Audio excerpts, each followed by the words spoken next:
জামাতকে একটা অন্যভাবে রক কাটা এটা সেইটা বলে সমাজের মানুষের কাছে একটা ভীতিপ্রদ দল হিসাবে তুলে ধরা হয়েছে। যারা বাংলাদেশকে বিক্রি করে দেওয়ার পক্ষে, দেশপ্রেমিক দলের বিরুদ্ধে তাদের আর অস্ত্র কী? কোনো আদর্শ দিয়ে তো মোকাবেলা করার মতো সেই পুঁজি তাদের নেই। এই জন্য মিথ্যা প্রপাগান্ডার আশ্রয় নিয়েই তারা জনগণকে বিভ্রান্ত করেছে। আমরা আশা করি যে আমাদের সব কিছু দেখে জনগণ এখন বুঝতে পারছে যে জামাতের উপরে জুলুম করা হয়েছে। জামাত তো এমন না, শিবির তো এমন না। যদি এমনই হতো তাহলে সবচাইতে মজলুম দলটাই তো এবার সবচাইতে বেশি বিশৃঙ্খলা করার কথা, প্রতিশোধ নেওয়ার কথা। কিন্তু আল্লাহর মেহেরবানি বাংলাদেশের কোথাও একজন মানুষ এখন পর্যন্ত আমাদেরকে বলে নাই যে অমুক জায়গায় আপনাদের কর্মীরা এই কাজটা করেছে।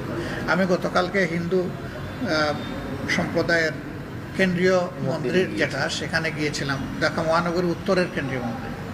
তা তারাই বলছেন যে অনেকের বিরুদ্ধে, সেখানে বিভিন্ন দলের লোকেরা ছিলেন, নাম ধরে ধরে বলতেছেন যে আমরা